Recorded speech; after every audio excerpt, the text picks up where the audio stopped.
Hello बच्चों, क्या हाल चाल? सब बढ़िया। आज हम पढ़ेंगे क्लास 8 का साइंस का चैप्टर 5 कोल एंड पेट्रोलियम। देखो, ये बहुत ही मस्त चैप्टर है, मतलब बहुत अच्छा चैप्टर है। इसमें हम जानेंगे कैसे जब हमारा कोल और पेट्रोल जो है ख़त्म हो रहा है। पेट्रोलियम में 3 चीज़ आता है, पेट्रोल, डीजल और केरोसिन। केरोसिन क्या होता है? मट्टी का तेल होता है। तो वही देखो, हम लोग इतना ज़्यादा यूज़ कर रहे हैं, इतना गाड़ियों का यूज़ कर रहे हैं, ठीक है। कहीं भी जा रहे हैं तो 2 व्हीलर या 4 व्हीलर का यूज़ करके हम जा रहे हैं, तो उसके वजह से जो ऑयल हमारा है, जो पेट्रोलियम है, वो ख़त्म हो रहा है। और कोयला जो होता है, कोल यानी कि कोयला भी क्या हो रहा है? ख़त्म हो रहा है।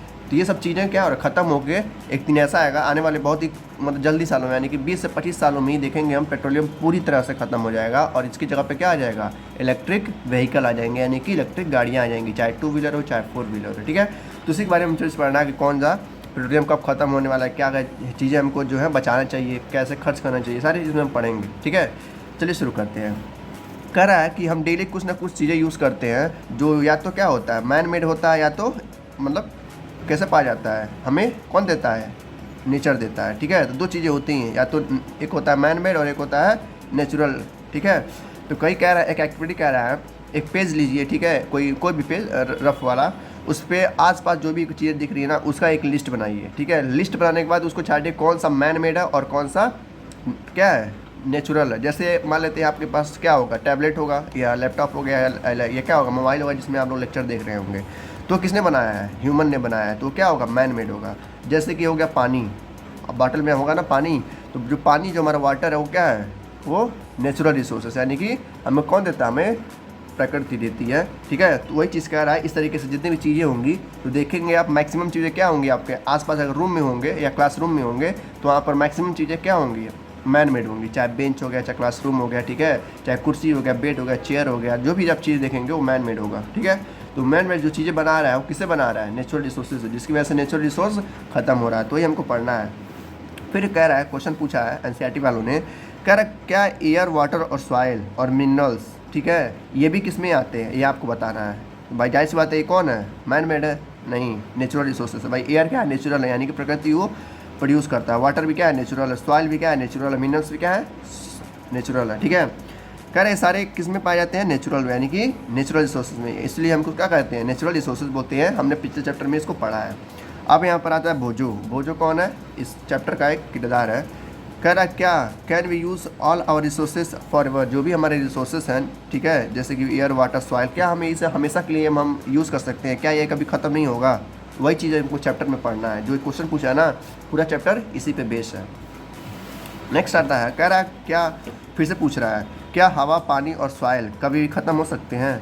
ख़त्म तो नहीं हो सकता, लेकिन हाँ मतलब बेकार हो सकता है, यानी कि गंदा हो सकता है। जैसे हवा है, जो ऑक्सीजन का मात्रा है, हो सकता है बाद में क्या हो, जो पेड़ नहीं रहेंगे जब, तो ऑक्सीजन की मात्रा कम हो जाएगी, जिसकी वजह से हवा सांस लेने लायक नहीं रहेगी। लेकिन हवा तो रहेगी ना। तो वही कह रहा है कि एयर जो है वो हमेशा रहेगा, यानी कि फॉर एवर। ये क्या है? ये रिन्यूएबल रिसोर्सेज है, यानी कभी खत्म नहीं होगा। लेकिन ये क्या होगा, एक टाइम पे गंदा हो जाएगा, जिसकी वजह से इंसान सांस नहीं ले पाएंगे। वैसे ही पानी भी है, पानी भी हमेशा रहेगा। पृथ्वी पे जब तक पृथ्वी है तब तक पानी रहेगा, ठीक है, जब तक अर्थ है तब तक पानी रहेगा। लेकिन पानी क्या होगा, कुछ टाइम बाद गंदा हो जाएगा। कौन, दोनों को कौन गंदा कर रहा है? इंसान ही गंदा कर रहा है। वैसे ही सॉइल भी हमेशा रहेगा, लेकिन गंदा हो जाएगा, फर्टाइल नहीं रहेगा, यानी कि उपजाऊ नहीं रहेगा, खेती नहीं हो पाएगी। तीनों को गंदा कौन कर रहा है? इंसान कर रहा है, ठीक है। तो उसी के बारे में हमको पढ़ना है। Can be exhausted by human activity. देखो लिखा भी है कि ह्यूमन एक्टिविटीज़ के द्वारा वो सब क्या हो रही हैं? ख़त्म हो रही हैं। अब आते हैं नेक्स्ट पे। नेक्स्ट पॉइंट कह रहा है कि जितने भी तरह के चीज़ें पाई जाती है ना, वो 2 तरह की होती हैं। एक होता है इनएग्जॉस्टिबल, यानी कि जो ख़त्म ना हो, जैसे कि एयर, वाटर, सनलाइट, ठीक है। और होता है दूसरा एग्जॉस्टिबल रिसोर्सेज, यानी कि जो ख़त्म हो जाए। ये ठीक उसी तरह है जैसे हमने पढ़ा इसके पहले वाले चैप्टर में, नहीं था, एक था रिन्यूएबल रिसोर्सेज और एक था नॉन रिन्यूएबल रिसोर्सेज। तो उसी तरह का सेम ये भी है, ठीक है। इनएग्जॉस्टिबल मतलब रिन्यूएबल रिसोर्स, यानी कि जो कभी ख़त्म ना हो। जैसे सनलाइट, जो सूरज की रोशनी आ रही है वो कभी खत्म नहीं होगी, ठीक है। एयर, हवा कभी खत्म नहीं होगी, लेकिन गंदा हो सकता है, ठीक है। तो यही हमको पढ़ना है। तो सिंपल सा डिफिनीशन बन जाएगा, आपको याद ही नहीं करना, बस आपको समझना है। इसमें सब इसके नाम भी छुपा हुआ है, यानी कि इनएग्जॉस्टिबल। एग्जॉस्ट मतलब होता है ख़त्म होना, तो क्या लगा, इन लगा दिया, यानी कि न ख़त्म होने वाली चीज़ें। कौन सी चीज़ें? Natural resources. तो क्या क्या है? सनलाइट है, एयर है, वाटर है, कोई भी एग्जाम्पल लिख देंगे। और डिफिनेशन में क्या लिखेंगे? Those resources which are unlimited in nature, ठीक है, is called nature inexhaustible resources. Example दे देंगे। जैसे इसका किताबी वाला डिफिनीशन देख लेते हैं। कह रहा है these resources are present in unlimited quantity in nature. कह रहा है ये जो हमारा नेचर है, जो इन्वायरमेंट है, इस नेचर में हमारे पास ये अनलिमिटेड चीज़ें में, यानी कि बहुत ज़्यादा मात्रा में है, ठीक है। और not likely to be exhausted by human activities, ये खत्म नहीं होने वाली है ह्यूमन एक्टिविटीज़ के द्वारा। हाँ, लेकिन गंदा हो सकता है, यानी कि सांस लेने लायक या पानी पीने लायक या खेती करने लायक ना होगा, ठीक है। जैसे कि एयर और सनलाइट क्या हो गया, इनएग्जॉस्टिबल हो गया, यानी कि जो कभी ख़त्म ना हो। अब आता है एग्जॉस्टिबल रिसोर्सेज, इसका सिंपल सा क्या हो जाएगा, जो खत्म हो सके। जैसे कि हमारा पेट्रोलियम हो गया, कोल हो गया, जो चैप्टर का नाम है वही चीज़ क्या है, एग्जॉस्टिबल है, यही चीज़ खत्म हो रहा है, ठीक है। इसका डिफिनेशन क्या होगा, those resources which are limited मात्रा, यानी कि लिमिटेड मात्रा में हो नेचर में, उसी को क्या कहते हैं, एग्जॉस्टिबल नेचुरल रिसोर्सेज। एग्जांपल दे देंगे आप कोल एंड पेट्रोलियम का। अब किताबी डिफिनेशन देख लेते हैं। The amount of this resources in nature is limited, जाहिर वही भी कह रहा है कि जो ये रिसोर्सेज है वो क्या है, लिमिटेड मात्रा में, यानी कि एक फिक्स मात्रा में है। 100 मात्रा से मान लेते हैं 100 क्वांटिटी है, और 100 क्वांटिटी में से इंसान क्या किए हैं, 80 क्वांटिटी को यूज़ कर ली है, बस 20 क्वांटिटी ही बची हैं, तो आने वाले 20 सालों में वो भी ख़त्म हो जाएगा। तो जैसे एग्जांपल क्या होगा जो ख़त्म हो सकते हैं, फॉरेस्ट, जंगल, क्या क्यों ख़त्म हो सकते हैं, देखो जो इंसान है वो फैक्ट्री या घर बसाने के लिए क्या कर रहा है, पेड़ों को काट रहा है, तो पेड़ भी एक तरह से दिन ऐसा आएगा, मतलब ये काफ़ी टाइम लगेगा, यानी कि 1000 साल लगेगा ये सब कटने में, तो एक भी इतनी ऐसा आएगा, ये भी पेड़ ख़त्म हो जाएंगे, एक भी पेड़ नहीं बचेगा। वैसे वाइल्ड लाइफ, यानी कि जंगली जीव हैं, जितने भी प्रकार के जीव हैं, टाइगर हो गया, बाघ, कोई भी जानवर हो गए, वो भी क्या हो सकता है, ख़त्म हो सकते हैं। वैसे मिनरल्स है, कोल है, पेट्रोलियम है, नेचुरल गैस है, ये भी चीज़ें ख़त्म हो सकती हैं, इसलिए क्या है, एग्जॉस्टिबल रिसोर्सेस हैं, मतलब कि जो ख़त्म हो सकती हैं इंसानों के ओवर यूज़ करने के द्वारा। तो नेक्स्ट टॉपिक पे एक पैराग्राफ दिया है, कह रहा है कि देखो जो भी जनरेशन आएंगे उतना ज़्यादा क्या होंगे, लालची होते जाएंगे, ठीक है। जैसे हमारा जो इसके पहले वाला जो हमारा जनरेशन था, यानी कि जो लोग थे वो क्या थे भाई, अपने ज़मीन को बढ़ाने के लिए या बिजनेस को बढ़ाने के लिए क्या करने लगे, पेड़ों को काटने लगे थे। तो ऐसे जो आने वाला फ्यूचर होगा, यानी कि जो आपके आने वाले जनरेशन्स होंगे वो भी क्या करेंगे, और ज़्यादा पेड़ों की कटाई करेंगे, जिसकी वजह से ये और तेज़ी से ख़त्म होगा, यानी कि एग्जॉस्ट होगा। तो वही कह रहा है कि आने वाला जो हमारा जनरेशन हो गया, जो भी हमारा पीढ़ी होगा, वो आने वाले समय में कोल, पेट्रोलियम और नेचुरल गैस को और तेज़ी से क्या करेंगे, एग्जॉस्ट करेंगे, यानी कि और तेज़ी से ख़त्म करेंगे, क्योंकि उनका पॉपुलेशन भी बढ़ रहा है। हम देख रहे हैं डेली बाई डेली करोड़ों लोग क्या हो रहे हैं, पैदा हो रहे हैं, और लाखों लोग मर रहे हैं, लेकिन जो बर्थ रेट है वो काफ़ी ज़्यादा है, जिसकी वजह से क्या हो रहा है, पॉपुलेशन यानी कि आबादी बढ़ रहा है, ताकि आने वाले 100 में क्या होगा, कोल, पेट्रोलियम पूरी तरह से ख़त्म हो जाएगा और एक भी चीज़ नहीं बचेगा, सारी गणना किस पे चलेंगे, इलेक्ट्रिक वाली पे। तो वही पैराग्राफ कह रहा है। नेक्स्ट कह रहा है, in this chapter we will learn about the some exhaustible natural resources like coal, petroleum and natural gas. कह रहा है इस चैप्टर में हम क्या पढ़ेंगे और क्या पढ़े हैं अभी, एग्जॉस्टिबल और इनएग्जॉस्टिबल रिसोर्सेज के बारे में। अब इसमें पढ़ रहा है कि एग्जॉस्टिबल रिसोर्सेज के बारे में पढ़ेंगे हम खासकर, इनएग्जॉस्टिबल जानेंगे जो खत्म नहीं होने वाला, वो हम पहले भी पढ़ चुके हैं। इस चैप्टर में बस हम क्या पढ़ेंगे, एग्जॉस्टिबल रिसोर्सेज के बारे में, यानी कि जो ख़त्म हो सकते हैं, जैसे कि कोल हो गया, पेट्रोलियम हो गया, नेचुरल गैस हो गया, इनके बारे में, ठीक है। फिर कह रहा है ये कैसे बनते हैं, यानी कि जो केवल कोल हो गया, पेट्रोलियम होते हैं, कैसे बनते हैं। क्या आप लोगों ने कभी सोचा होगा कि ये जो पेट्रोलियम हम लोग इतना यूज़ कर रहे हैं, ये बनते कैसे हैं, इसका फॉर्मेशन कैसे हुआ है, देखते हैं। कह रहा देखो ये सब किससे फॉर्म होती हैं, मरे हुए लिविंग ऑर्गेनिज्म से। जब कोई भी ऑर्गेनिज्म की लिविंग थिंग्स, ठीक है, जैसे पेड़ हो गया, कोई जानवर हो गए, कोई भी चीज़ हो गया लिविंग थिंग्स में, जब वो मरता है तो काफ़ी दिनों बाद, यानी कि 100 साल बाद, 150 सालों में वो सड़ जाता है। सड़ने के बाद उसका कहाँ चल जाता है, ज़मीन के अंदर चल जाता है, और उसी से फॉर्मेशन होता है पेट्रोलियम का। फिर जब इंसान होते हैं, जब पेट्रोलियम को निकालते हैं ज़मीन से, तो पेट्रोलियम को उसको क्या करते हैं, रिफाइन करते हैं, यानी कि छानते हैं 3 चीज़ों में। क्या है, सबसे पहला आता है पेट्रोल, ठीक है, उसी पेट्रोलियम से बनता है पेट्रोल। फिर आता है डीजल, फिर आता है केरोसिन।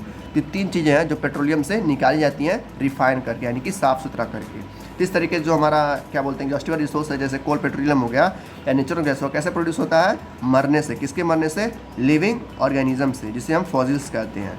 तो ये काफ़ी टाइम लगता है ये बनने में, जैसे 1000 साल, 500 साल, 200 साल लग जाते हैं क्या, कोल, पेट्रोलियम को बनने में। तो वही कह रहा है कि आने वाले समय में क्या हो रहा है, लोग ज़्यादा यूज़ कर रहे हैं और ये बनने में टाइम लग रहा है, जिसकी वजह से आने वाले समय में क्या होगा, ये ख़त्म हो जाएगा, ठीक है। तो these are also known as fossil fuels, यानी कि जो भी लिविंग ऑर्गेनिज्म है जिसकी वजह से कोल, पेट्रोलियम फॉर्म हो रहा है, उसको हम क्या बोलते हैं, फॉसिल फ्यूल्स भी बोलते हैं, यानी कि ऐसा तेल जो आने वाले फ्यूचर में ख़त्म हो जाएगा। अब इसी में सबसे पहला टॉपिक आता है हमारा कोल, यानी कि कोयला। आप लोग देखा होगा कोयला कैसा रहता है, अब इसी के बारे में हम पढ़ेंगे। कह रहा पहला पॉइंट कि आप लोगों ने इसको देखा होगा, सीन किया होगा, कहीं ना कहीं कोयला तो देखा ही होगा या सुना होगा। नहीं देखा होगा, कुछ लोग शहर के लड़के होंगे जो नहीं देखा होगा, या गांव के लड़के कुछ लोगों ने नहीं देखा होगा, तो उन्हें नाम तो सुना ही होगा, ठीक है। इस तरह का होता है, ब्लैक कलर का होता है, लेकिन थोड़ा हार्ड होता है, ठीक है। तो कह रहे it is hard as stone, वो पत्थर की तरह हार्ड रहता है और ब्लैक कलर के में रहता है। तो कोल का अगर आपको एग्जाम में लिखने आता है, शॉर्ट नोट्स आता है कि write short notes on coal, सबसे पहला पॉइंट हमारा यही हो जाएगा, क्या कि it is hard as stone and क्या रहता है, ब्लैक कलर, ठीक है, यानी कि काले कलर का होता है, ठीक है। पहला पॉइंट ये हो गया। दूसरा पॉइंट कह रहा है जो कोल होता है ना, यानी कि जो कोयला होता है वो फ्यूल की तरह हम यूज़ करते हैं, जैसे खाना बनाने में यूज़ करते हैं, ठीक है। जो ट्रेन वगैरह चलती है उसमें भी कोयला वगैरह यूज़ होते हैं, ठीक है। इन सब चीज़ों में हम यूज़ करते हैं। तो हमारा दूसरा पॉइंट ये हो जाएगा कि coal is one of the fuels use to cook food, यानी कि खाना बनाने के लिए या ट्रेन को चलाने के लिए भी, इंजन को चलाने के लिए भी यूज़ होता है, ठीक है। देखो लिखा भी है, ये दूसरा पॉइंट हो गया। तीसरे पॉइंट में आप लोग ये लिख देंगे कि पहले के समय में, यानी कि आज से लगभग 50 साल पहले के समय में, ज़्यादा समय नहीं, 50 साल पहले जो रेलवे होती थी, यानी कि जो इंजन्स होती थी ट्रेनों की, वो किससे चलती थी? स्टीम से चलती थी। और स्टीम कैसे होता था, प्रोड्यूस होता था? इन्हीं कोयलों से। तो वही लिखा है it was use in railway engine to produce steam. Steam मतलब होता है भाप, ठीक है, भाप, इसको याद देख लीजिएगा। स्टीम मतलब भाप। जब भाप का प्रेशर लगता था तो ट्रेन आगे की तरफ चलती थी। जैसे जो भाप होता है ना, किसी केतली में बंद कर दीजिए और ठीक है, खूब मात्रा में जब भाप हो जाएगा, जब उसको केतली के अंदर भाप रहने का जब क्षमता खत्म हो जाएगा तो केतली क्या होने लगेगा? जो केतली होगा चाय पीने वाला, वो उठने लगेगा। तो इस तरह से इंजन में भी होता है। जो इंजन होता है उसके पीछे क्या होता है? कोयला रहता है। लोग जो लेबर रहते हैं वो कोयला को इंजन में डालते रहते हैं। तो बहुत ज़्यादा जब प्रेशर होता है तो ट्रेन आगे की तरफ बढ़ता है, ठीक है। ये क्या होता है? ये पीछे की तरफ प्रेशर लगाता है और आगे की तरफ चलता रहता है, जिसकी वजह से ट्रेन हमारा मूव करता है, ठीक है। तो पहला यूज़ क्या होगा इसका? खाना बनाने के लिए। दूसरा स्टीम को प्रोड्यूस करने के लिए रेलवे इंजन में, ठीक है। 3 पॉइंट हो गए। चौथा point, it is also used in thermal power plant to reproduce electricity, यानी कि जो हमारे घरों में इलेक्ट्रिसिटी आती है, जो इलेक्ट्रिक करंट आता है, जिसकी वजह से कूलर, पंखा, एसी चलता है, लाइट वगैरह जलती है, टीवी चलता है, मोबाइल चार्ज होते हैं, वो क्या होता है? थर्मल पावर से बनता है, जो कि कोयले का यूज़ करके बनाया जाता है। तो चौथा पॉइंट ये हो जाएगा कि कोयले का यूज़ करके हम क्या बोलते हैं? थर्मल पावर प्लांट बनाते हैं और उससे इलेक्ट्रिसिटी को प्रोड्यूस करते हैं। तो क्या 4 पॉइंट। पाँचवा पॉइंट क्या हो गया? Coal is also used fuel in various industry, यानी कि कोल जो है, जो कोयला है हमारा, वो कई सारे इंडस्ट्री में अलग अलग फ्यूल के तौर पे यूज़ किया जाता है। तो 5 पॉइंट हो गया। तो अगर आता है कोयला, यानी कोल के बारे में आता है, तो 4 नंबर में आएगा, ठीक है। तो 4 नंबर में आएगा तो कम से कम 4 पॉइंट आपको लिखना है और मैक्सिमम 5 पॉइंट, ठीक है। अगर 4 पॉइंट लिख देते हैं तो 4 में 4 में आपको पूरा नंबर मिलेगा, ठीक है। इस तरीके से आंसर जो हमेशा पॉइंट में लिखेंगे तो कभी भी आंसर नहीं कटेगा। बस समझ लीजिएगा, आंसर हो जाएगा। याद करना ही नहीं कुछ, ठीक है, बस ध्यान से सुनते रहिए कहानी की तरह। अब आता है स्टोरी ऑफ कोल। देखो कहानी भी आ गया। ये कह रही है लड़की, उसकी बहन है भोजो की, ठीक है, कह रही है where do we get coal from and how it is form. पूछ रही है आपसे कि कैसे कोल हमें मिलता है, यानी कि जो कोयला होता है हमको कैसे मिलता है। हमें तो उसका देख लिया पेट्रोलियम का, ठीक है। अब कोयला हमें कैसे मिलता है और कैसे ये बनता है, ये हमें वो देखना है, ठीक है। इसका जवाब देना है इस लड़की को। तो ध्यान से सुनिएगा।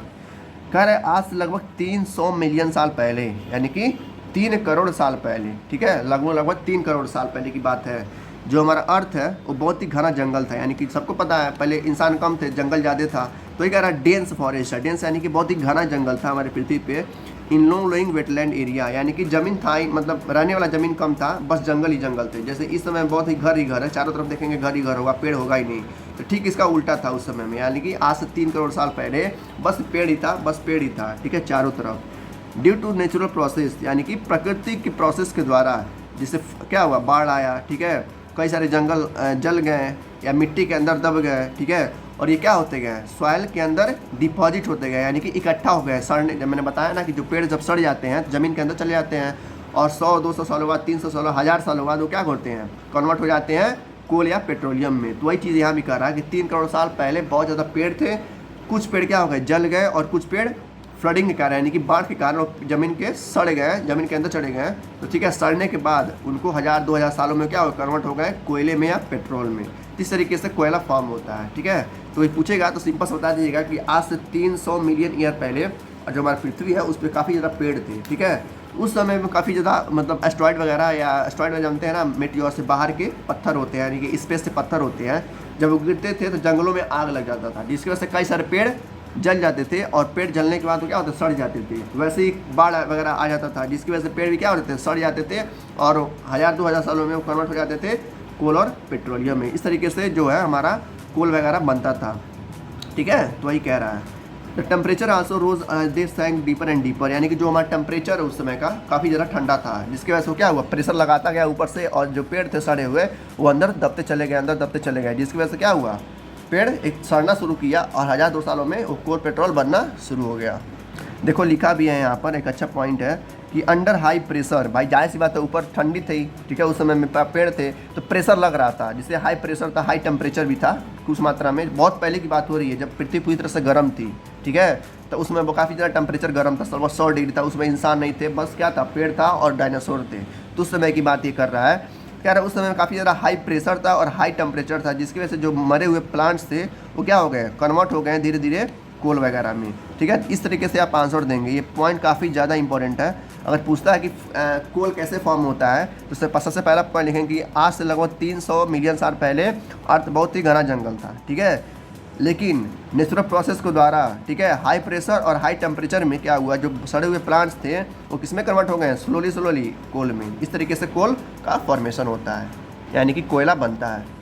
देखो सेकेंड पॉइंट कह रहा है कि कोल जो हमारा कोयला होता है ना, उसमें काफ़ी ज़्यादा कार्बन होते हैं। कार्बन यानी कि एक तरह कार्बन देखो हर पार्ट में पाया जाता है, आपके अंदर भी कार्बन है। ठीक है, लेकिन कोयला जो होता है उसमें भर भर के कार्बन होता है। ठीक है, जिस प्लास्टिक स्पेन में क्या है, पूरी तरह से प्लास्टिक से बना है ना, तो वैसे ही मान लेते हैं अगर एक कोयला रहता है जिसके अंदर भर भर के क्या रहता है, कार्बन रहता है। तो वही कह रहा है जो कार्बन होता है, सॉरी जो कोयला होता है उसके अंदर क्या होता है, काफ़ी ज़्यादा मात्रा में कार्बन पाए जाते हैं। तो जब वो कन्वर्ट हो जाता है किसमें, कोयले में, तो उसी को कहते हैं कार्बोनाइजेशन, यानी कि the slow process of conversion of dead vegetation into coal, यानी कि एक ऐसा प्रोसेस, ठीक है, जब डेड वेजिटेशन यानी कि सड़े हुए पौधे किसमें कन्वर्ट हो जाएँ, हमारे कोल में, उसको बोलते हैं कार्बोनाइजेशन। तो ये एक नंबर में आ सकता है कार्बोनाइजेशन, या वन वर्ड में आ सकता है, एमसीक्यू में आ सकता है, ट्रू फॉल्स में आ सकता है कि कार्बोनाइजेशन क्या होता है। कार्बन यानी कि कार्बन में कन्वर्ट हो, यानी कि जो सड़े हुए पौधे होंगे वो कार्बन में कन्वर्ट हो जाएंगे, जिसको हम क्या बोलेंगे, कार्बोनाइजेशन बोलते हैं। और सबको पता है कैसे फॉर्म होते हैं, सड़े हुए पौधों से, सड़े हुए पेड़ों से। ठीक है, लेकिन उस टाइम में काफ़ी टाइम लग जाता है, ये स्लो प्रोसेस होता है। ठीक है, फिर अगला पॉइंट कह रहा है, एक और पॉइंट है कि स्टोरी कोल का, कि कोल कैसे फॉर्म होता है। कह रहा है कोल का दूसरा नाम भी है, क्या कहते हैं उसके, फॉसिल फ्यूल। अभी हमने यहाँ पर देखा था कि कोल का दूसरा नाम क्या है, फॉसिल फ्यूल है। ठीक है, a coal mine is shown in figure 5.2, एक कोल का माइन है जहाँ पर कोयला को निकाला जाता है। एक फिगर मैं दिखाता हूँ आपको, ये फिगर है, आपको पता नहीं अच्छे से दिख रहा होगा, और आपके बुक खोल के बैठेंगे ना तो उसमें आपको दिया होगा, दिख रही है, मशीन है और कोयला को क्या कर रहा है, निकाला जा रहा है ज़मीन से अंदर से। तो कैसे निकलना है, क्योंकि 1000 साल पहले, यानी कि आज से करोड़ों साल पहले जो सड़े हुए पौधे थे वो ज़मीन के अंदर दब गए थे हाई प्रेशर और हाई टेम्परेचर के कारण, यानी कि काफ़ी ज़्यादा प्रेशर था और काफ़ी ज़्यादा गर्मी था। ठीक है, जिसकी वजह से वो पेड़ अंदर दब गए थे और सड़ के क्या बन गए हैं, कोल बन गए हैं, यानी कोयला बन गए हैं, जिसकी वजह से मशीन ये उसको निकालना है। ठीक है, अब देखते हैं पॉइंट। देखो ये सब कुछ सारे लोग जानते होंगे और जो भी कोल देखे होंगे कि जब कोल को जलाया जाता है ना, काफ़ी ज़्यादा उसमें से पॉल्यूशन बैठता है, यानी कि काफ़ी ज़्यादा उसमें से कार्बन डाइऑक्साइड निकलता है। कार्बन डाइऑक्साइड यानी कि CO2, जो बहुत ज़्यादा भयानक होता है। ठीक है, तो वही कह रहा है यहाँ पे कि जब हम कोल को हीट करते हैं ना, जब कोल को जलाते हैं ट्रेन में या खाना बनाने के लिए या चाय बनाने के लिए, जब दुकानों में देखते होंगे ना कोल जलाते होंगे, उसमें से बहुत ज़्यादा मात्रा में CO2 निकलता है। CO2 यानी कि कार्बन डाइऑक्साइड निकलता है, जो हवा को क्या करता है, दूषित करता है, यानी कि हवा को गंदा करता है। तो कौन कर रहा है, इंसान ही तो कर रहे हैं। इंसान पहले से उस कोयला को निकालना, फिर उसको जला रहा है, जिसकी वजह से पॉल्यूशन हमारा, यानी कि एयर हमारा गंदा हो रहा है, यानी कि पॉल्यूटेड हो रहा है। तो वही कह रहा है कि जब भी एयर को जलाएंगे, कोल को बर्न करेंगे हवा में, तो काफ़ी ज़्यादा मात्रा में CO2 निकलेगा, जो कि नुकसान पहुंचाता है हमारे ऑक्सीजन को, यानी कि ऑक्सीजन की मात्रा को घटाता है। ठीक है, ये आप लोग याद रखिएगा। सेकेंड पॉइंट कहता है जो कोल होता है, यानी कि जो कोयला होता है, कई सारे इंडस्ट्री में, कई सारे फैक्ट्री में यूज़ किया जाता है, क्या करने के लिए, कुछ चीज़ें बनाने के लिए, जैसे कि कोक बनाने के लिए। ठीक है, कोल यानी कोयला बनाने के लिए, टार बनाने के लिए और कोल गैस बनाने के लिए। ठीक है, तो ये सब चीज़ें यूज़ किया जाता है इंडस्ट्री में कोयला का यूज़ करके। तो ये कह रहा है coal is processed industry to get some useful product such as coke, coal tar और कोल गैस। ठीक है, इस तरीके से जो इंसान है फैक्ट्री में भी यूज़ करते हैं, जिसको जलाने से काफ़ी ज़्यादा पॉल्यूशन होता है। अब आते हैं कोक क्या होता है। ठीक है, अब करके देखेंगे कोक क्या होता है, कोल टार क्या होता है और कोक गैस क्या होती है।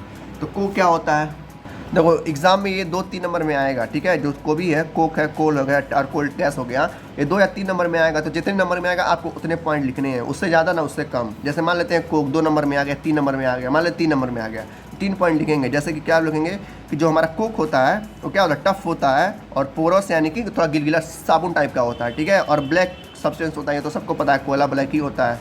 तो पहला पॉइंट तो हमारा ये हो गया, टफ, पोरस और ब्लैक। दूसरा पॉइंट कि जो कोक होता है ना, वो कार्बन का सबसे प्योर फॉर्म होता है। ठीक है, प्योर यानी कि सबसे शुद्ध फॉर्म होता है। जैसे पानी का सबसे शुद्ध फॉर्म RO के बाद होता है ना, जब RO में डालते हैं पानी, पानी साफ होकर बाहर आता है। तो वैसे ही जो हमारा कोल होता है, जो कोयला होता है, जब कोक बन जाता है कोयला, तो सबसे प्योर फॉर्म में आ जाता है। तो ये कह रहा है it is an almost pure form of carbon. दूसरा पॉइंट। तीसरा पॉइंट कि जो कोक है उससे बनाया जाता है क्या, स्टील वगैरह को। ठीक है, और मेटल्स वगैरह को निकाला जाता है ज़मीन के अंदर से।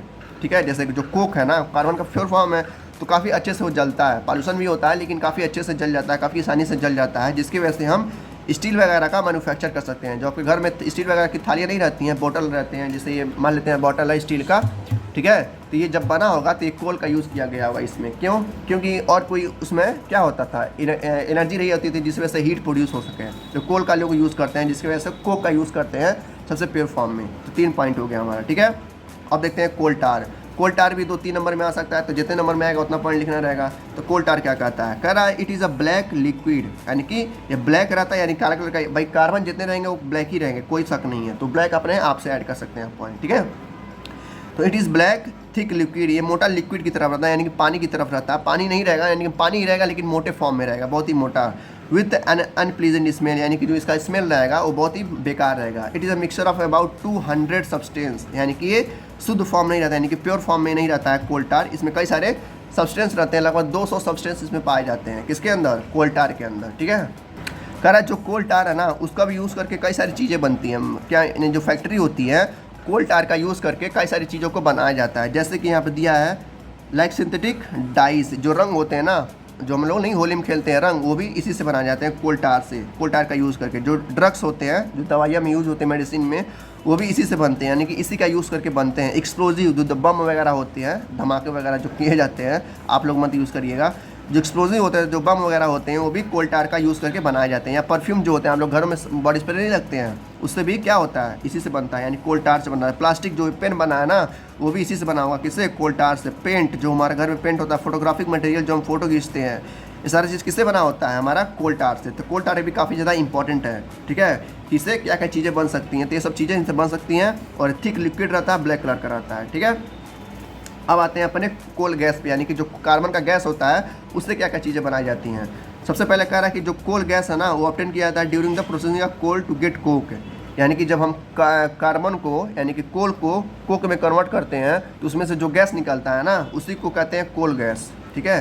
देखिए, जैसे मान लेते हैं कार्बन क्या बोलते हैं, कोल है, यानी कि कोयला है, ठीक है। ऐसे ही तो रहता है, कोयला ब्लैक ब्लैक कलर का रहता है, लेकिन ये मैंने लाल बना दिया है। जब एक कोयले को कन्वर्ट किया जाता है कोक में, यानी कि इसके प्योर फॉर्म में जब इसको कन्वर्ट किया जाता है, ठीक है, किसमें? कोक में, तब उसमें से जो गैस निकलती है उसी को बोलते हैं कोल गैस, ठीक है। जैसे पानी जब आप फिल्टर करते हैं, तो पानी फिल्टर हो जाता है, उसमें से कुछ जो बैक्टीरिया वगैरह आते हैं वहीं पर रह जाते हैं, ठीक है। तो वैसे ही इसमें भी होता है, जब कोयला को हम कन्वर्ट करेंगे कोक में, उसके प्योर फॉर्म में, तो उसमें से कुछ गैस निकलते हैं, उसी को कहते हैं कोल गैस। तो वही कह रहा है coal gas is obtained during the process of coal to get coke. It is use, कहाँ कहाँ यूज़ होता है? ये यूज़ होता है कई सारे इंडस्ट्री में, जैसे तेल की तरह पे, यानी कि फ्यूल की तरह पे। नेक्स्ट पॉइंट एक और कह रहा है यहाँ पर, इंपॉर्टेंट पॉइंट है, कह रहा है जो कोल गैस होती है ना, ठीक है, वो 1810 में, यानी कि 1810 में लंदन में यूज़ हुए था लाइटिंग में, यानी कि जो स्ट्रीट लाइट नहीं होती हैं, जो रोड पे लाइट रहती हैं, उनके अंदर जो गैस रहता है उनको इसमें भरा जाता है, नहीं कोल गैस, ताकि वो लाइट क्या हो सके, जल सके। ये बहुत पहले की बात है, अब नहीं होता है, अब तो कोई और गैस भरा जाता है, बाद में पढ़ेंगे, ठीक है। तो coal gas use to street lightning, यानी कि फर्स्ट टाइम, पहली बार 1810 में इसका यूज़ किया गया था, जो स्ट्रीट लाइट होती हैं उसमें भरने के लिए, ताकि वो लाइट जल सके। और दूसरी बार यूज़ हुआ था कहाँ पर? न्यूयॉर्क में 1820 में, ठीक है। इस तरीके से लोग, पहले के जो लोग थे, कोल गैस का यूज़ करते थे स्ट्रीट लाइट को जलाने में। अब आता है हमारा पेट्रोलियम। कोयला पढ़ लिए, आते हैं पेट्रोलियम, ठीक है। पेट्रोलियम क्या होता है, कैसे बनता है, ये सब चीज़ें इसमें देखेंगे। देखो, मैंने अभी बताया कि जो पेट्रोलियम है उससे कई सी चीज़ें बनती हैं। पेट्रोल बनता है, ठीक है, डीजल बनता है, केरोसिन बनता है। वहीं यहाँ पर आपको समझाया गया है, कह रहा है कि आप जानते होंगे जो पेट्रोल है उससे कई सारी गाड़ियाँ चलती हैं, यानी कई सारे ऑटोमोबाइल्स चलते हैं। ऑटोमोबाइल वही 4 व्हीलर, 2 व्हीलर, 3 व्हीलर, जैसे कि हमारा बाइक हो गया, यानी कि मोटरसाइकिल हो गया, स्कूटर हो गया, कार्स हो गए, ये सब किस पे चलते हैं? पेट्रोल पे ही। बाकी जो हैवी मोटर है, जैसे ट्रैक्टर हो गया, ट्रक हो गया, और क्या क्या क्या है, बड़े बड़े जो गाड़ियाँ होती हैं, वो किस चलती हैं? डीजल से चलती हैं। अब कह रहा है जो पेट्रोल और डीजल है वो कहाँ से ऑब्टेन किया दिया? ऑब्टेन यानी कहाँ से पाया जाता है? पेट्रोलियम से पाया जाता है। मैंने जस्ट अभी बताया है 2-4 मिनट पहले ही। तो वही लिखा है कि पेट्रोलियम, यानी कि पेट्रोल और diesel are obtain from a natural source called petroleum, यानी कि पेट्रोल से ही डीजल, पेट्रोल और केरोसिन तीनों पाया जाता है, ठीक है। तो अब पेट्रोलियम आता है तो पहला पॉइंट तो यही लिखेंगे कि जो पेट्रोल और डीजल है या केरोसिन भी हो गया, तीनों चीज़ कहाँ से पाई जाती है? पेट्रोलियम से पाई जाती है। सबसे पहला पॉइंट ये हो गया। दूसरा पॉइंट देखते हैं। नेक्स्ट पॉइंट कह रहा है हमारा, यानी कि दूसरा पॉइंट कह रहा है जो पेट्रोलियम है ना, वो 2 चीज़ों से बनी है। 2 चीज़ों से, यानी कि 2 वर्ड से बनी है। क्या क्या है? पहला आता है हमारा पेट्रा, यानी कि ये वाला जो पेट्रो है ना, इसका मतलब होता है पत्थर, ठीक है। और लियम का, यानी कि जो लियम है या ओलियम है, ठीक है, ओलियम है ना, उसका मतलब होता है ऑयल, यानी कि पत्थरों का ऑयल। तो ये कह रहा है is mined from between the rocks and earth, यानी कि पृथ्वी के जो अंदर रॉक्स हैं बड़े बड़े, उनसे ये निकाले जाते हैं पेट्रोलियम, और उनका रिफाइन करके फिर पेट्रोल, डीजल और केरोसिन बनाया जाता है। फिर कह रहा है क्या आप जानते हैं पेट्रोल कैसे बनता है, पेट्रोलियम कैसे फॉर्म होता है? मैंने अभी बताया है, फिर देख लेते हैं। कह रहा है जो पेट्रोलियम होता है वो कैसे फॉर्म होता है, देखो ये फॉर्म होता है लिविंग और ऑर्गेनिज्म के मरने से। देखो जो कोल था ना वो भी क्या हो रहा था, लिविंग ऑर्गेनिज्म से मरने के फॉर्म हो रहा था, लेकिन वो ज़मीन पे हो रहा था, यानी कि जो कोयला है वो ज़मीन के अंदर फॉर्म हो रहा था, क्योंकि जो पेड़ वगैरह थे जो सड़ जा रहे थे तो ज़मीन के अंदर चले जा रहे थे, तो वहीं से कोल वगैरह, कोयला वगैरह निकल रहा था। लेकिन पेट्रोलियम क्या होता है, ये भी पृथ्वी पे ही फॉर्म होता है, लेकिन समुद्र के अंदर फॉर्म होता है। ठीक है, समुद्र के अंदर कैसे फॉर्म होता है देखते हैं। कह रहा है जो पेट्रोलियम है वो फॉर्म होता है ऑर्गेनिज्म के मरने से। कहाँ पे, समुद्र में, लिखा है ना समुद्र में। तो दो चीज़ आप लोग याद रखिए, यानी कि जो कोयला है जिसको जलाने से काफ़ी ज़्यादा पॉल्यूशन होता है, वो क्या होता है, ज़मीन पे फॉर्म होता है, किसके मरने से, पेड़ों के या पौधे के मरने से। ठीक है, वही जो पेट्रोलियम है वो फॉर्म होता है समुद्र के, किसके मरने से, लिविंग ऑर्गेनिज्म के मरने से, यानी कि लिविंग थिंग्स के, जितने भी लिविंग थिंग्स हैं जब समुद्र के अंदर मरती हैं तो वो काफ़ी ज़्यादा क्या होता है, जब सड़ जाता है वो, जब ऑर्गेनिज्म मर जाती हैं तो उनके ऊपर क्या होता है, धूल वगैरह या जो समुद्र के धूल वगैरह रहते हैं उनके ऊपर चढ़ जाते हैं, और वो प्लांट्स या एनिमल्स क्या जाते हैं, दब जाते हैं अंदर, जिसके वजह से वो बाद में काफ़ी सालों, करोड़ों साल बाद, यानी कि मिलियंस ऑफ ईयर के बाद, यानी कि लाखों साल बाद वो फिर से कन्वर्ट हो जाते हैं पेट्रोलियम में, जो इंसान बाद में क्या उसको निकाल करके, एक्सट्रैक्शन करके, माइन करके फिर निकालते हैं और फिर उसको छान करके तीन चीज़ों में बांटते हैं, पेट्रोलियम, डीजल और केरोसिन। इस तरीके से हमारा क्या होता है, पेट्रोलियम फॉर्म होता है। अब एक चीज़ और देखो पेट्रोलियम में, कि जो पेट्रोलियम होता है ना वो किसके ऑब्सेंस में फॉर्म होता है, ऑब्सेंस ऑफ एयर। जाहिर सी बात है समुद्र के अंदर हवा रहती नहीं है, तो ऑब्सेंस ऑफ एयर ये कॉमन चीज़ें हैं भाई, समुद्र के अंदर सबको पता है हवा नहीं है। ठीक है, ज़्यादा मात्रा में हवा नहीं है। ठीक है, तो ऑब्सेंस ऑफ एयर में और हाई टेम्परेचर, हाई प्रेशर में, यानी कि समुद्र के अंदर जब बहुत ज़्यादा प्रेशर लग जाता है और बहुत टेम्परेचर बढ़ता है, तो जो भी लिविंग ऑर्गेनिज्म है जब मर जाती हैं तो ये कन्वर्ट हो जाता है धीरे धीरे किसमें, पेट्रोलियम में, और इसको कन्वर्ट होने के लिए लाखों साल लग जाते हैं। इस तरीके से हमारा पेट्रोलियम फॉर्म होता है। वही कह रहा है कि जब ये मर जाती है, यानी करोड़ों साल बाद जब ये फॉर्म होता है, तो इस तरीके से हमारा पेट्रोलियम और नेचुरल गैस दोनों फॉर्म होते हैं, किसके मरने से, लिविंग ऑर्गेनिज्म के मरने से। कहाँ पे, समुद्र में, किसके प्रेशर में, अंडर हाई प्रेशर और हाई टेम्परेचर में। ठीक है, एंड एब्सेंस ऑफ एयर, यानी कि ना हवा होता है, ठीक है, ना कुछ भी होता है, बस हाई टेम्परेचर और हाई प्रेशर रहता है, जिसकी वजह से ये लिविंग ऑर्गेनिज्म सड़ के पेट्रोलियम में कन्वर्ट हो जाते हैं धीरे धीरे, लेकिन इसको कन्वर्ट होने में लाखों करोड़ों साल लग जाते हैं। यहाँ पर कह रहा है एक फिगर है यहाँ पर नीचे दिखाया गया किस तरीके से जो हमारा समुद्र है और वहाँ से चीज़ें क्या हो रही हैं, फॉर्म हो रही हैं। जैसे यहाँ दिया है इम्पीरियस रॉक, यानी कि ये पत्थर है मान लेते हैं। ठीक है, ये भी है रॉक्स है, और ये क्या है, एक नदी है वगैरह। ठीक है, यहाँ पे फॉर्म होगा गैस, यहाँ पर होगा ऑयल, यहाँ पर यह सब पानी है। इस तरीके से क्या होता है, हमारा पेट्रोलियम और नेचुरल गैस डिपॉजिट होते जाते हैं, और ये इसमें मतलब फॉर्म होने में काफ़ी टाइम लगता है, यानी करोड़ों लाखों साल लग जाते हैं किसी पेट्रोलियम या केरोसिन वगैरह को बनने के लिए। तो यही दिखाया गया है इस फिगर में। यहाँ पर एक और पॉइंट है, शॉर्ट नोट करके है, कह रहा है जो दुनिया में सबसे पहले जो पेट्रोलियम का ड्रिलिंग किया गया, यानी कि कुआं खोदा गया कि किस तरीके से पेट्रोलियम निकाला गया, वो कब निकाला गया था, 1860 के आसपास, यानी कि 1859 में। कहाँ पर, अमेरिका में। ठीक है, कहाँ पर, अमेरिका में, कहाँ, पेंसिल्वेनिया में। ठीक है, अगर पूछता है ऐसे MCQ में या वन वर्ड में पूछेगा कि दुनिया में सबसे पहले पेट्रोलियम का जो है क्या बोलते हैं माइनिंग कहाँ हुआ पर हुआ था, तो अमेरिका के एक कंट्री है या डिस्ट्रिक्ट है पेंसिल्वेनिया में। ठीक है, कब हुआ था, 1859 में। वही कह रहा the world first oil well, well मतलब होता है कुआं, कुआं जो खोदा गया था, ड्रिल किया, ड्रिल मतलब खोदना, तो कहाँ पर हुआ था, पेंसिल्वेनिया USA के 1860 में। ठीक है, 8 ईयर्स लेटर, यानी कि 8 साल बाद 1867 में oil was struck at Makum and Assam in India. कह रहा भारत में भी कब, 8 साल बाद, यानी कि अमेरिका में 1859 में ही, और 8 साल बाद ही अमेरिका में भी क्या हुआ, इसको खोदा गया और पाया गया कि इंडिया में भी क्या होता है, पेट्रोल वगैरह मिलते हैं। अब बात करते हैं इंडिया में किस राज्य में मिलते हैं, तो असम में, गुजरात में, मुंबई में। ठीक है, यहाँ पर काफ़ी ज़्यादा मात्रा में पेट्रोलियम पाए जाते हैं, और सबसे ज़्यादा जो पेट्रोलियम पाया जाता है पूरी दुनिया में, पूरी पृथ्वी पे, वो पाया जाता है ईरान और सऊदी अरेबिया में। इसी वजह से वो उतना ज़्यादा अमीर है। ठीक है, वहाँ पानी नहीं पाया जाता, वहाँ पर इस पेट्रोलियम पाया जाता है, जिसकी वजह से वहाँ पर पानी क्या है, काफ़ी ज़्यादा महंगी है, 50 रुपये 60 रुपये लीटर है वहाँ पे। अब आते हैं रिफाइनिंग ऑफ पेट्रोलियम, किस तरीके से पेट्रोलियम का रिफाइनिंग होता है, कि जब पेट्रोलियम होता है ना उसमें किस तरीके से हमारा डीजल, पेट्रोल और केरोसिन निकाला जाता है। कह रहा पेट्रोलियम से बस 3 चीज़ें नहीं और भी चीज़ें निकाली जाती हैं। ठीक है, जैसे कि पेट्रोल, डीजल, लुब्रिकेटिंग ऑयल हो गया जो हम लोग ट्रैक्टर वगैरह में यूज़ करते हैं। ठीक है, बड़े बड़े मशीनों में यूज़ करते हैं। पैराफिन वैक्स, ठीक है, एक तरह का जेल रहता है। तो ये कह रहा है जो पेट्रोलियम होता है ना वो डार्क ऑयली कलर का होता है, यानी कि काले कलर का होता है, लिक्विड में फॉर्म होता है। सॉरी, पेट्रोलियम तो लिक्विड होता है लेकिन डार्क कलर का होता है, यानी कि काले कलर का, और उसका जो स्मेल आता है वो बहुत ही बेकार रहता है, यानी कि बहुत ही बुरा महकता है। ठीक है, आगे देखते हैं। कह रहा है ये इस तरीके से इसका मशीन होता है, यानी कि इंजन होता है पेट्रोलियम रिफाइनरी। इसमें क्या होता है, रिफाइनिंग किया है। तो ये कह रहा है इस तरीके से, यानी कि उसका सिस्टम नहीं दिया, लेकिन क्या होता है जो पेट्रोलियम को रिफाइन करते हैं उसमें से रिफाइन करके 3 चीज़ें निकालते हैं या कई सारी चीज़ें निकाल सकते हैं। जैसे क्या हो गया हमारे बताया ना, petrol, diesel, kerosene, paraffin wax और लुब्रिकेटिंग ऑयल, उसी को हम बोलते हैं रिफाइनरी या पेट्रोलियम रिफाइनरी। ठीक है, कह रहे जो हमारा पेट्रोलियम है उससे कई सारी चीज़ें बनाई जाती हैं, जैसे कि पेट्रोकेमिकल्स भी आता है, वो इसी में से पाई जाती हैं। यानी कि जब इसका पेट्रोलियम का रिफाइनरी चल होता है तो उसमें कई सारी चीज़ें निकलती हैं जो अलग अलग विभाग में वेरियस टाइप्स ऑफ कंपनी में यूज़ होता है। जैसे मान ला पेट्रोकेमिकल्स निकलता है पेट्रोलियम में से, उसका यूज़ किया जाता है क्या, हमारा जो ईंधन बनाने के लिए, डिटर्जेंट बनाने के लिए, यानी कि जो घरों में हमारा यूज़ होता है कपड़ा धोने के लिए, साबुन वगैरह, वो भी किससे बनाए जाते हैं, पेट्रोकेमिकल से बनाए जाते हैं। या पॉलिस्टर, नाइलन जो होता है वो भी इसी से बनते हैं। पॉलीथीन वगैरह भी इसी से बनते हैं। मैन मेड प्लास्टिक जो होते हैं वो भी इसी से बनते हैं, पेट्रोलियम से ही।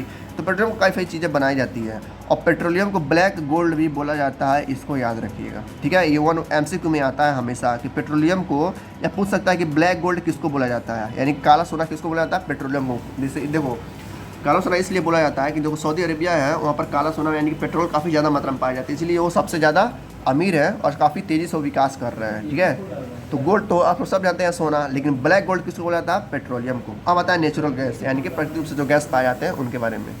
अब देखो जो नेचुरल गैस होता है ना, ये भी आता है 3-4 नंबर में आएगा, तो ध्यान से बस कहानी की तरह सुन लीजिएगा।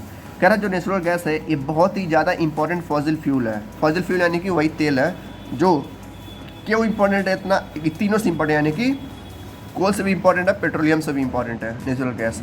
क्यों इंपॉर्टेंट है, देखो ये ट्रांसपोर्ट किया जाता है आसानी से पाइप के जरिए, यानी कि जो पाइप होती हैं, मोटी मोटी पाइप होती हैं, उस पाइप के जरिए क्या कर सकते हैं, इस नेचुरल गैस को ट्रांसपोर्ट कर सकते हैं एक जगह से दूसरी जगह। ठीक है, सबसे पहला पॉइंट। ठीक है, दूसरा पॉइंट क्या है कि जो नेचुरल गैस है उसको स्टोर कर सकते हैं हम हाई प्रेशर के अंडर में, यानी कि उसको स्टोर करने के लिए नेचुरल गैस को स्टोर करना आसान नहीं होता है, उसके लिए हाई प्रेशर का चाहिए होता है, हाई प्रेशर का काम होता है। ठीक है, तो ये कह रहा है कि natural gas store under high pressure as compare to natural gas. CNG जो होता है ना, जो टेम्पो वगैरह चलती हैं शहरों में CNG वाली, वो वही गैस का यूज़ करती है, नेचुरल गैस का ही। तो नेचुरल गैस काफ़ी हाई प्रेशर में उसको रखा जाता है, यानी कि जो टेम्पो के अंदर जो CNG रहता है वो काफ़ी हाई प्रेशर में उसको दबा के रखा गया रहता है, और लेकिन उसको ट्रांसपोर्ट करना काफ़ी आसानी होता है, पाइप के जरिए हम ट्रांसपोर्ट कर सकते हैं। अब आता है CNG। कह रहा है जो CNG जो गैस है, यानी कि जो हमारा नेचुरल गैस है उसी को CNG कहते हैं। कह रहा है उसका पावर जनरेशन के लिए भी काम आता है, यानी कि इलेक्ट्रिसिटी को प्रोड्यूस करने के लिए भी काम आता है। It is now use as fuel, यानी कि एयर कई सारे व्हीकल में, यानी कि टेम्पो वगैरह में, ठीक है, यानी पॉल्यूशन को कम करने के लिए गैसों का यूज़ किया जाता है। ठीक है, जैसे यहाँ पे कुछ पेट्रोलियम्स के नाम दिए गए हैं, उसका यूज़ बताया कहाँ कहाँ यूज़ होते हैं, इसको ध्यान रखिएगा। कह रहा है LPG यानी कि पेट्रोलियम गैस या लिक्विड फॉर्म जो होता है पेट्रोलियम का, वो कहाँ कहाँ यूज़ होता है। Fuel for home and industry, यानी कि घरों में और बड़े बड़े इंडस्ट्री में पेट्रोलियम या लिक्विड LPG का, LPG होता है ना हमारे किचन में गैस होता है, उसी को बोलते हैं। तो ये घर में और इंडस्ट्री में यूज़ होता है। दूसरा पेट्रोल, सबको पता है गाड़ियों के लिए यूज़ होता है, चाहे मोटरसाइकिल हो गया या विसन फ्यूल हो गया, कोई भी 4 व्हीलर हो गया। ठीक है, केरोसिन, ये क्या होता है, स्टोव्स के लिए, लैंप्स के लिए या जेट एयरक्राफ्ट के लिए भी यूज़ होता है केरोसिन। केरोसिन का उसी पेट्रोलियम से पाया जाता है। डीजल, ये बड़े बड़े हैवी जो मोटर्स होते हैं, भारी भारी जो गाड़ियाँ होती हैं उनमें पाए जाते हैं, यानी कि उनमें यूज़ किया जाता है। लुब्रिकेटिंग ऑयल, लुब्रिकेशन के लिए, यानी कि उसको जो चैन वगैरह रहते हैं, ठीक है, गाड़ी के अंदर, उसको ठीक करने के लिए यूज़ किया जाता है। फिर पैराफिक्स, जो पैराफिन वैक्स रहता है वो यूज होता है ऑइंटमेंट में, कैंडल्स में और वैसलीन में। जो हम लोग वैसलीन नहीं लगाते हैं वो भी किससे बनता है, पैराफिन वैक्स से बनता है। ऑइंटमेंट यानी कि दर्द वोद का दवा जो बनता है। फिर आता है बिटुमेन, ये पेंट वगैरह में यूज़ होता है। ठीक है, ये सब यूजेस थे किसके, पेट्रोलियम के फॉर्म्स का। अब आता है नेचुरल गैस के कुछ और पार्ट्स पढ़ते हैं। कह रहा है जो हमारा ये गैस होती है नेचुरल, ये कम मतलब पॉल्यूशन फैलाती है, यानी कोल और पेट्रोलियम से, ठीक है, यानी कि पेट्रोल और डीजल से कम पॉल्यूशन फैलाती है कौन, नेचुरल गैस, क्योंकि वो गैस है, जब बर्न होता है तो गैस के फॉर्म में ही खत्म हो जाता है, उसमें कोई पॉइजनस गैस नहीं निकलता है। तो इसलिए जो हमारा नेचुरल गैस वो सबसे बेस्ट ऑप्शन है अभी के लिए। लेकिन आने वाले फ्यूचर में क्या होगा, वो इलेक्ट्रिक का ये लोग यूज़ करेंगे, यानी कि इलेक्ट्रिक व्हीकल का लोग यूज़ करेंगे।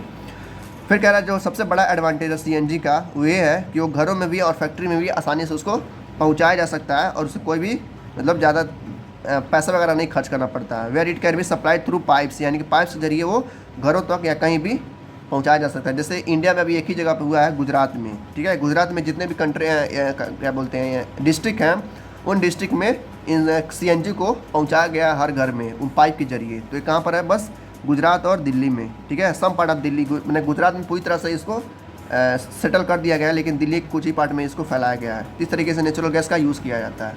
कह रहा नेचुरल गैस का यूज़ करके हम फर्टिलाइज़र का भी केमिकल्स यानी जो खेतों में फर्टिलाइजर वगैरह पड़ते हैं, खाद वगैरह पड़ते हैं, उसका भी हम क्या करते हैं, मैन्युफैक्चरिंग करते हैं, यानी कि बनाते हैं। फिर कह रहा है India has a vast reserve of natural gas, यानी कि इंडिया के पास काफ़ी ज़्यादा मात्रा में क्या है, नेचुरल गैस मौजूद है।